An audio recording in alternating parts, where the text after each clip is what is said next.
Shalom, selamat pagi.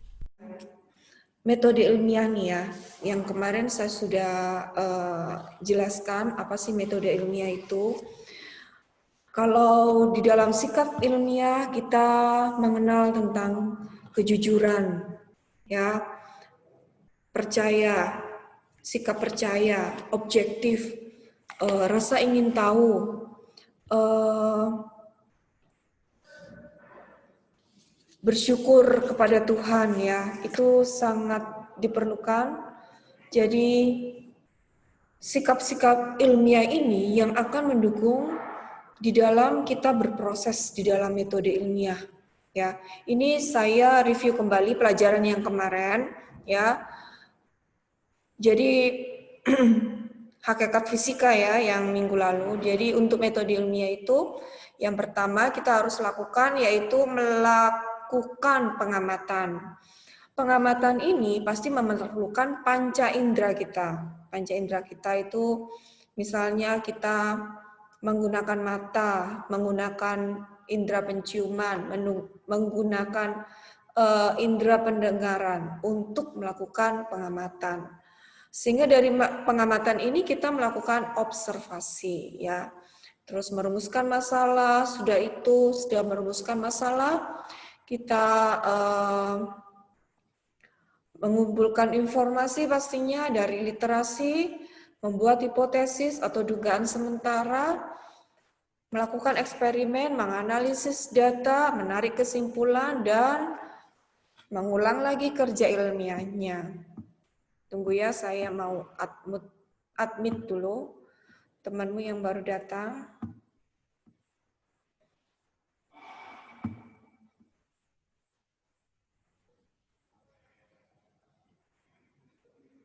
Oke.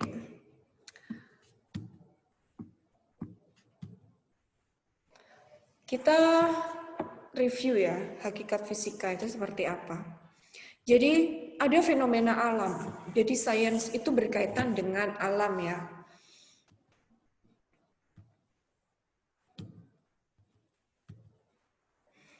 Yang pertama kali kita lakukan adalah mengamati dan mencatat apa yang terjadi di sekitar kita, ya. Setelah itu kita membuat hipotesis atau teori. Ini adalah masuk di dalam metode ilmiah. Sesudah kita membuat hipotesis, teori, atau dugaan sementara, kita mengolah data pengamatan. Mengolah data pengamatan ini dengan cara literasi. Literasi itu boleh digital, boleh buku ya, apapun ya. Kita mencari informasi-informasi internet atau jurnal ilmiah atau buku atau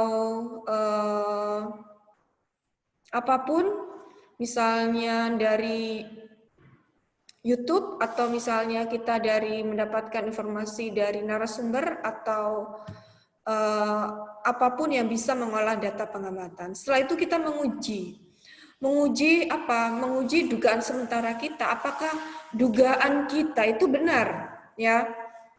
Jadi hipotesis itu kita harus uji. Dan hipotesis itu biasanya terjadi dalam apa tuh namanya? Dalam proses yang tidak lama. Maksudnya tidak singkat ya maksudnya. Jadi proses yang lama. Karena apa? Kita menguji dugaan sementara kita dengan praktikum, dengan penelitian ya. Hasilnya yaitu hukum-hukum alam. Hasilnya itu kesimpulan atau output ya.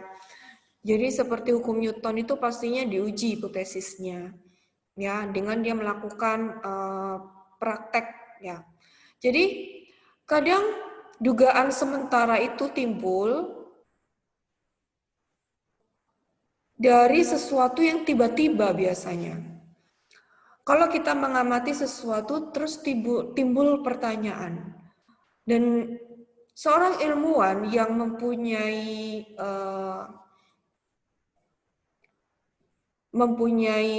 kesadaran, mempunyai rasa ingin tahu yang besar, dia akan melakukan uji hipotesis itu. Dan akhirnya mendapatkan hasil. Hasilnya bisa hukum alam, bisa berupa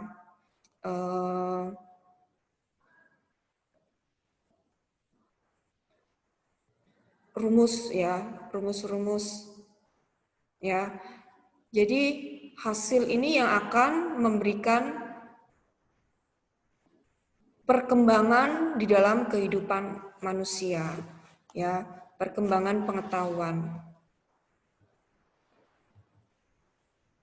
Dan kalau hukum-hukum alam ini dipraktekkan di dalam penelitian, maka pastinya harus diuji kembali supaya hasilnya itu selalu sama, tidak berbeda.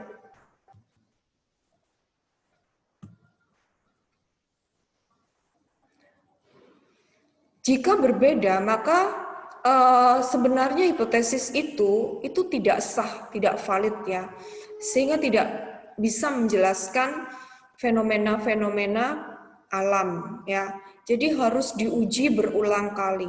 Kalau hanya satu kali ternyata dugaan kita benar lah, itu harus diuji kembali. Setidaknya 2 kali mempunyai hasil yang sama. Jika tidak, maka dianggap bahwa hipotesa kita itu tidak sah, tidak valid ya.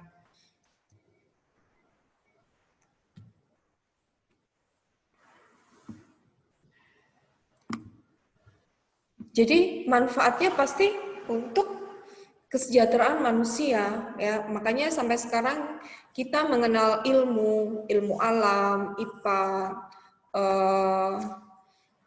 segala sesuatu yang berhubungan dengan teknologi itu pastinya berasal dari dasar-dasar dulu ilmuwan mengenal dan mempraktekkan metode ilmiah. Jadi untuk menjawab tantangan alam ya, metode ilmiah atau kita belajar sains. Fenomena alam di sekitar kita itu harus ada timbul rasa ingin tahu dalam diri kita. Apa sih gitu loh. Fenomena alam apa sih itu misalnya ya? Mengapa? Jadi apa yang ada misalnya ini ya. Apa yang ada di dalam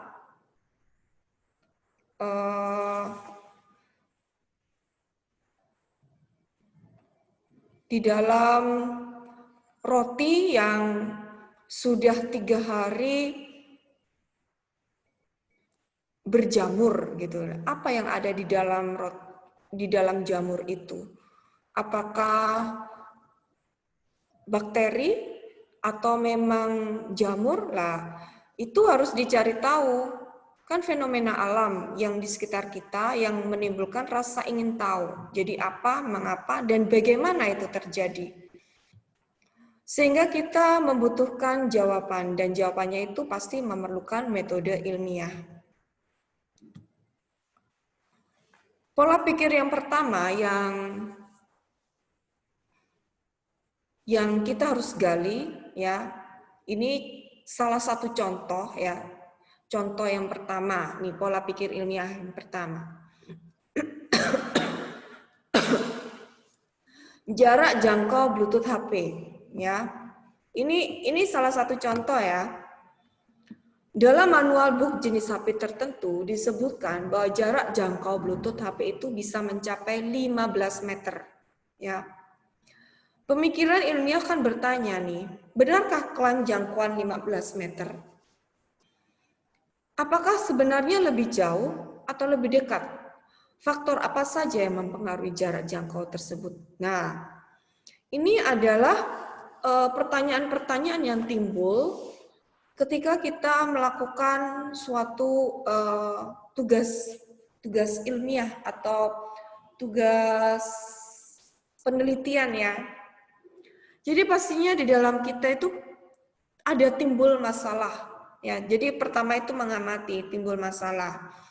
Nah, ini bisa dasar modal untuk melakukan sebuah penelitian.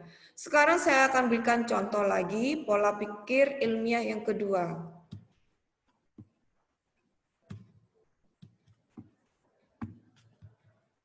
Nah, ini pola pikir ilmiah yang kedua ya. Bentuk parasut. Mengamati parasut penerjun payung di TV. Ada perbedaan bentuk parasut untuk beberapa peristiwa. Pemikiran ilmiah akan bertanya, jadi ini adalah metode ilmiah nomor 2. Jadi harus urut ya, yang pertama itu adalah pengamatan. Pengamatan sudah dilakukan, mengamati parasut. Yang kedua merumuskan masalah. Merumuskan masalah itu pemikiran ilmiah akan bertanya ya. Yang ketiga, mengumpulkan informasi. Yang keempat, melakukan eksperimen ya. Setelah kita melakukan eksperimen atau menguji hipotesis, kita menganalisa data. Setelah itu menarik kesimpulan ya. Jadi pemikiran ilmiah akan bertanya, ini adalah merumuskan masalah. Jadi masalah itu apa? Bentuk parasut apa yang paling membuat penerjun paling lama di udara? Ya, ini contoh pola pikir ilmiah yang kedua. Sekarang pola pikir ilmiah ketiga, panasnya api. Jadi ini mengamati api ya, mengamati berbagai benda bisa terbakar oleh api. Pemikiran ilmiah seseorang ketika melakukan penelitian adalah bahan apa yang memberikan panas yang tinggi jika terbakar. Ya. Ini saya memberikan contoh sampai ke tahap kedua ya. Bahan apa yang memberikan panas yang tinggi jika terbakar. Saya akan berikan contoh pola pikir yang selanjutnya. Nah ini, kaleng berisi air yang menggelinding. Pengamatan ya atau metode ilmiah pertama, mengamati kaleng yang sebagian terisi air lalu menggelinding secara tersendat-sendat. Pemikiran ilmiah bertanya nih, berapa bagian kaleng harus terisi air supaya kaleng menggelinding paling lambat dan paling cepat. Paling lambat dan paling cepat ya. Nah, itu pemikiran ilmiah atau perumusan masalah. Ini contoh pola pikir ilmiah 4. Yang kelima, balon yang tidak pecah. Kita melakukan pengamatan dengan melihat balon yang diisi air, setelah itu kita tiup, lalu dibakar dengan api. Tetapi balonnya tidak pecah, meskipun lama sekali. Lama-kelamaan, air akan keluar dan balon kempes. Ya. Pemikiran ilmiah yang membuat kita bertanya, yaitu apakah besar balon yang diisi air mempengaruhi lama pecahnya balon. Jadi, apakah kapasitas air yang masuk ke dalam balon itu yang menyebabkan pecahnya balon. Nah, ini pola pikir ilmiah ke-6, perahu berbahan bakar sabun. Mengamati perahu-perahuan yang diberi sabun dan bisa maju di air. Pemikiran ilmiah akan bertanya, bagaimana bentuk terbaik supaya perahu melaju lurus? Bagaimana caranya supaya perahu melaju dengan cepat? Ya, jadi ini adalah perumusan masalah. Dan kita nanti akan melakukan penelitian ya. Ini pola pikir ilmiah ke-7, batu besar dan batu kecil. Pengamatannya, mengamati banyak kesalahan konsep orang-orang tentang mana yang lebih cepat jatuh.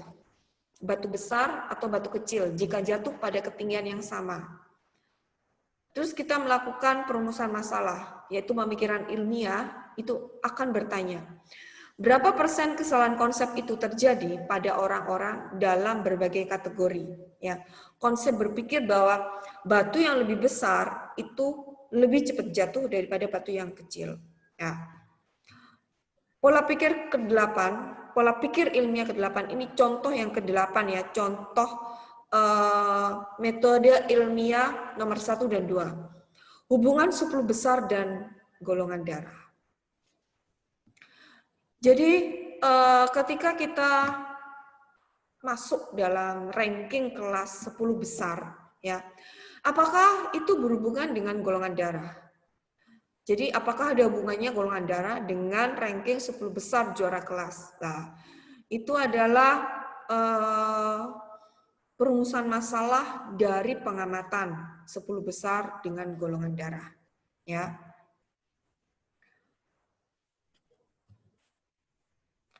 Jadi, metode ilmiah yang kita lakukan, ya, kita mengamati seperti yang saya berikan contoh-contoh tadi. Yang pertama yaitu amati, buat pertanyaan. Nah, pertanyaan itu yaitu yang kategori perumusan masalah, mengumpulkan data. Mengumpulkan data itu kajian pustaka boleh ya, kita belajar dengan membaca buku, mencari di internet, mencari di YouTube, mewawancarai narasumber yang berkaitan dengan apa yang kita amati. Setelah itu kita buat hipotesis dugaan sementara. Setelah kita mengumpulkan data, kita buat sementara. Kita membuat dugaan, oh pastinya misalnya ini yang Bluetooth tadi ya, jarak Bluetooth yang paling bagus 15 meter. Di luar itu maka tidak akan mampu untuk Bluetooth-nya nyampe. Nah, itu kita membuat hipotesis sementara. Dan ternyata ditolak hipotesisnya dengan melakukan uji hipotesis atau praktikum ya, atau prakteknya ya. Oh, ternyata hipotesis ditolak. Ternyata lebih dari 15 pun ternyata bisa gitu. Nah, ini mengambil kesimpulannya. Sehingga dari kesimpulan yang diambil, kita akan mendapatkan jawaban ilmiahnya, ya.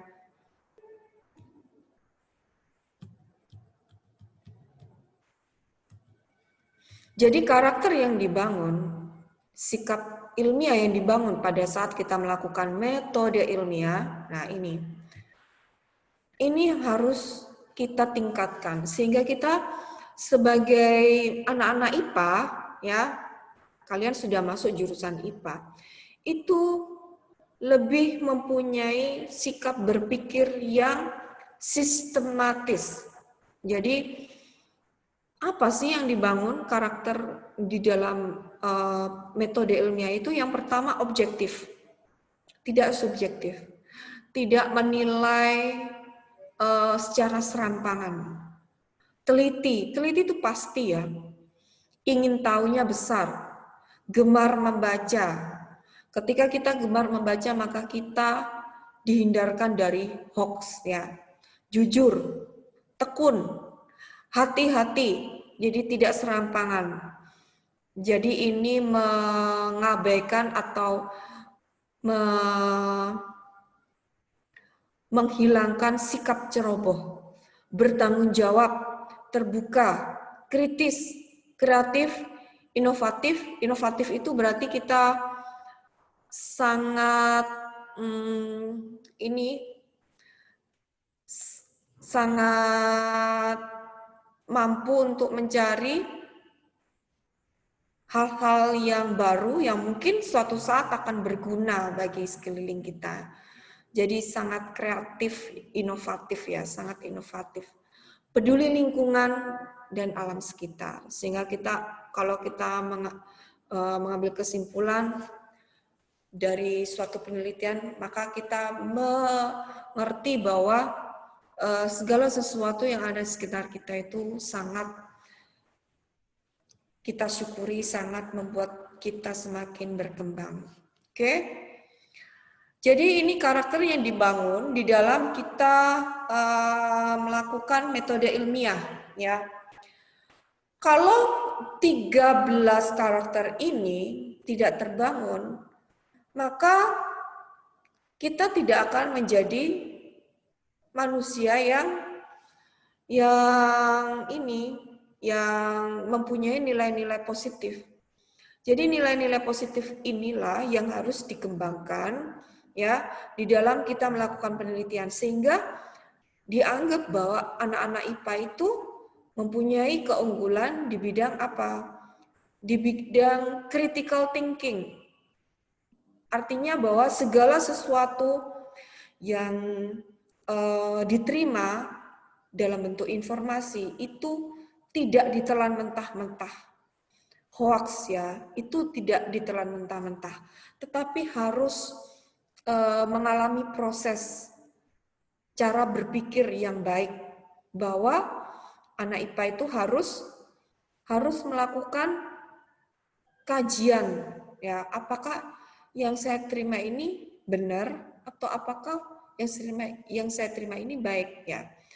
Dan itu akan membuat kita menjadi tekun. Tekun apa? Tekun untuk belajar terus ya. Seharusnya anak IPA itu tekun ya, tidak malas. Kalau malas akan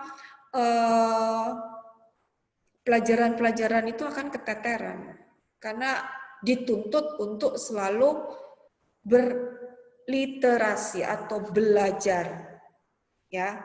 Oke. Jadi otak itu akan selalu berproses. Jadi ketika otak berproses maka kita tidak akan berpikir dengan sia-sia. Segala sesuatu yang dilakukan, diucapkan, atau kita terima itu mengalami proses yang baik ya di dalam langkah-langkah pengujian hipotesis atau dugaan sementara. Nah, sekarang sudah ada 8 contoh yang sudah saya berikan, yaitu pengamatan dan merumuskan masalah ya. Jadi tugas kalian ini bukan tugas untuk yang minggu depan harus dikumpul, tidak ya. Atau besok harus dikumpul, tidak. Ini adalah tugas project. Tugas project adalah tugas yang saya berikan dalam 1 semester ya. Dalam 1 semester. Artinya bahwa kalian boleh melakukan penelitian ini dan dikumpulkan nanti sebelum ujian akhir semester atau penilaian akhir semester. Jadi harus dikumpul bulan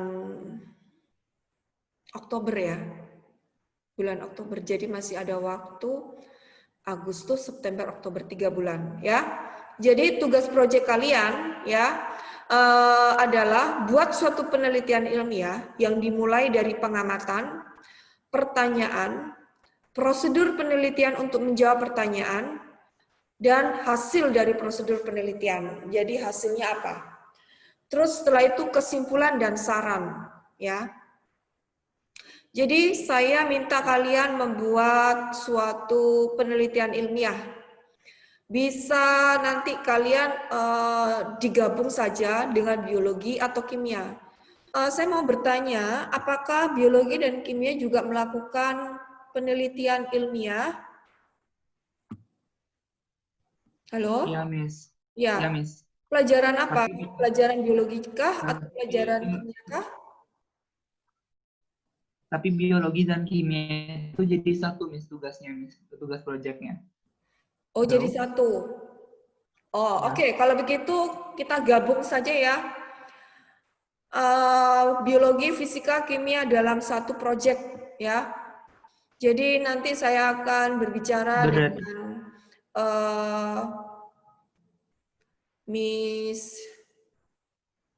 Miss Eka dan Miss Ari ya, supaya proyeknya digabung saja. Jadi ini proyeknya tidak fisika 1, kimia 1, biologi 1. Jadi gabung saja jadi satu ya. Jadi kalau di biologi sama kimia dikumpulkan kapan? sama, Miss, sebelum ulangan akhir semester. Baik, oke. Ya, jadi ini adalah tugas proyek kalian, lakukan dengan baik ya. Karena kalau ini minimal ya, nilai minimal 85.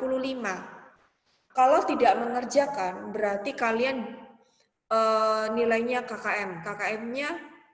KKM sudah dibicarakan oleh wali kelas untuk kelas 10. Belum, Miss.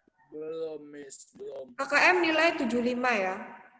Ya, jadi tolong dikerjakan dan baik penelitian ilmiahnya ya. Ada pengamatan, pertanyaan, prosedur penelitian ya.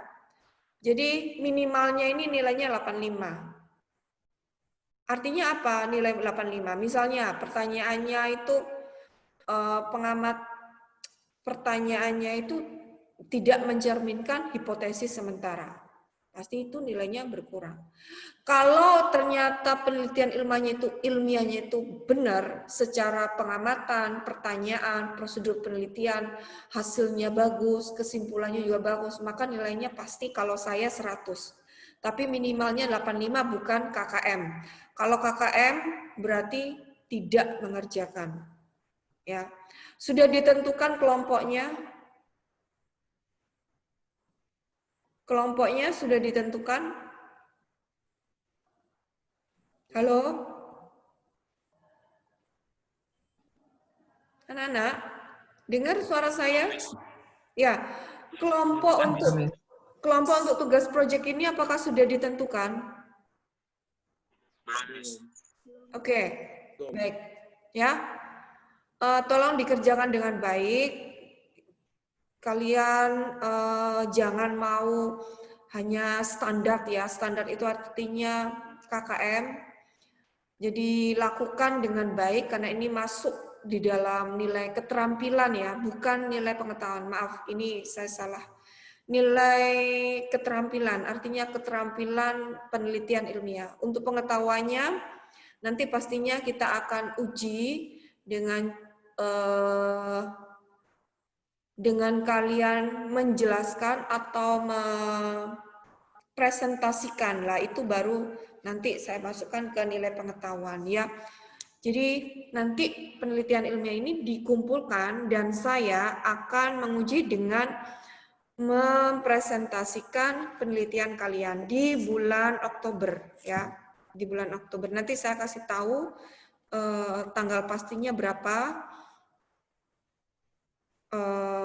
Limitnya artinya deadline-nya harus dikumpulkannya, saya harus berdiskusi dulu dengan Miss Ari dan Miss Eka ya. Baik, itu saja. Ada pertanyaan? Kita akhiri pembelajaran kita pada hari ini karena saya sudah menjelaskan. Ya? Oh, saya boleh bertanya, Miss? Boleh. Apakah nanti pada penyusunan makalahnya itu apakah boleh menggunakan standar LKTI, Miss? Baik, boleh, bagus itu kalau standarnya seperti itu. Itu malah di luar ekspektasi saya. Karena kan saya hanya mengenalkan kalian penelitian ilmiah yang baru di kelas 10 ya. Jadi kalau standar seperti itu baru standar yang di atas ini, di atas rata-rata, karena itu sudah masuk di dalam kalian membuat skripsi, membuat tesis, membuat disertasi kan seperti itu. Jadi kan bagus, lebih bagus. Boleh? Ya. Jadi kerjakan dengan baik. Minggu depan ya kita tidak melakukan pertemuan Zoom. Jadi saya sudah bicara dengan Miss Dian selaku kurikulum. Pertemuan Zoom saya akan adakan setiap 2 minggu sekali. Jadi minggu depan adalah latihan soal untuk bab ini ya. Ini bab 1 ini masih, oh ya, bab 1 ya. Ya, karena bab 2 ini baru besaran fisika dan pengukuran. Jadi untuk minggu depan tidak ada meeting, Zoom meeting, kita belajar secara offline ya. Jadi artinya saya kasih tugas tidak melalui Zoom ya, karena saya memberikan nanti Zoom itu 2 minggu sekali. Oke, terima kasih anak-anak untuk hari ini kalian sudah belajar dan sudah boleh mengikuti pembelajaran kita pada hari ini. Terima kasih. Sebelumnya saya sebentar ya, saya stop share dulu. Saya minta untuk kalian buka videonya supaya saya bisa screenshot untuk saya masukkan ke laporan ya. Oke, terima kasih semuanya. Oke, terima kasih. Ya, kalau misalnya ada pertanyaan, boleh menanyakan lewat Miss Ari ya. Nanti saya akan berikan nomor WA saya ke Miss Ari. Kalian boleh nanyakan ke Miss Ari nomor WA saya. Oke, terima kasih anak-anak atas kesempatannya. Kalian boleh belajar fisika dengan Miss Insi. Bye. Terima kasih, Miss. Ya, bye. Terima kasih, Miss. Thank you.